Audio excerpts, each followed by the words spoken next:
नमो नमः। मम नाम संयुक्तपत्री।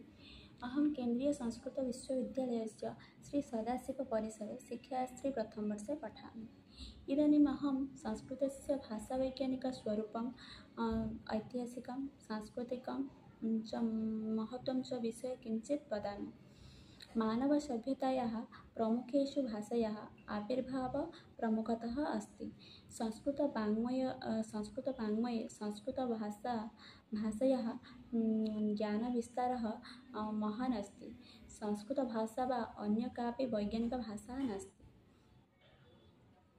संस्कृतस्य भाषावैज्ञानिकस्वरूपं संस्कृतस्य भाषावैज्ञानिकस्वरूपे पञ्चः बिन्दुः अस्ति। ऐतिहासिकभाषाविज्ञानं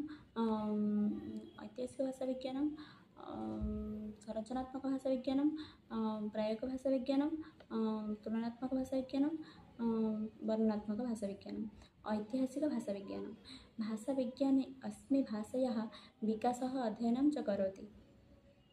ऐतिहासिकाः भाषावैज्ञानिकाः प्रतिपादयन्ति संस्कृतं पाली प्राकृतिनं मूलमेकमेव।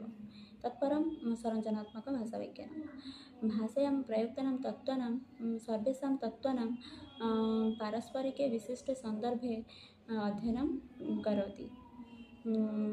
तत्परं प्रायोगिकभाषाविज्ञानम् अन्येषां भाषायां शिक्षकः केन प्रकारेण प्रदाय उच्चारणदोषः केन प्रकारेण अपहृत अनुवादः केन प्रकारेण इत्यादीनां विषयाणां विचारः क्रियते। तत्परं तुलनात्मकं भाषाविज्ञानम् एकाधिकानां भाषाणां तुलनात्मकम् अध्ययनं विभिन्नान् कालान् आश्रित्य क्रियते। तत्परं वर्णनात्मकं भाषाविज्ञानं भाषाविज्ञानं वर्णनात्मकं विश्लेषणात्मकं अध्ययनं च करोति। भाषायां वर्णनात्मकं विश्लेषणात्मकम् अध्ययनं भाषाविज्ञानेन क्रियते।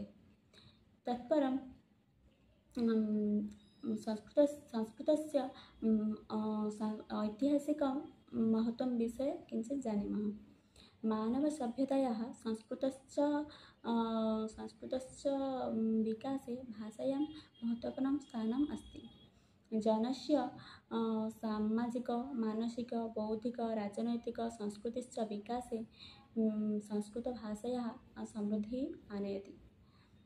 संस्कृतवाङ्मयस्य ग्रहणं भवति इतिहासपुराणाभ्यां वेदं समुपबृंहयेत्। इत्यस्मिन् श्रुतिवचनेन इतिहासशब्देन पुराणशब्देन च संयोगः अस्ति। भारतदेशस्य सीमानिर्धारणे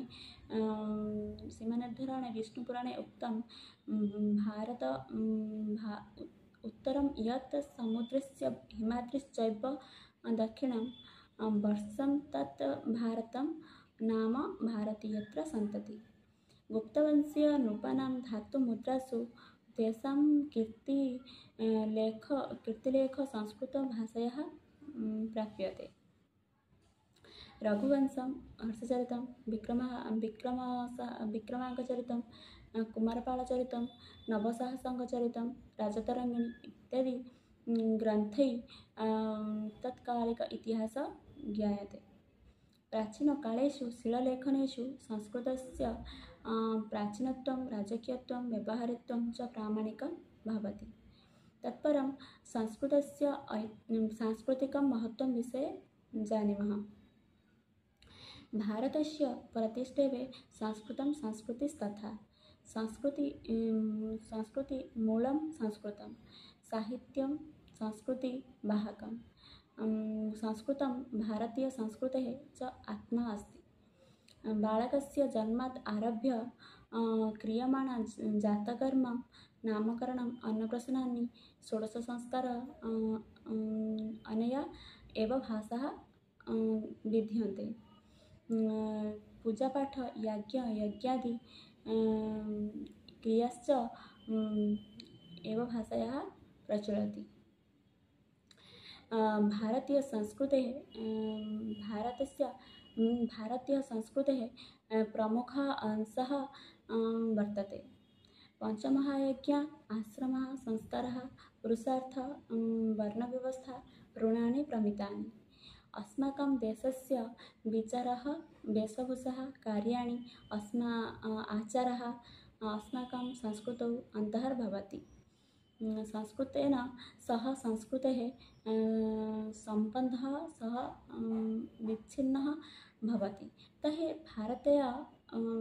भारतीयसंस्कृतः संरक्षणं न भवति। सभ्यता संस्कृतिश्च संस्कृतग्रन्थेषु एव दरीदृश्यते।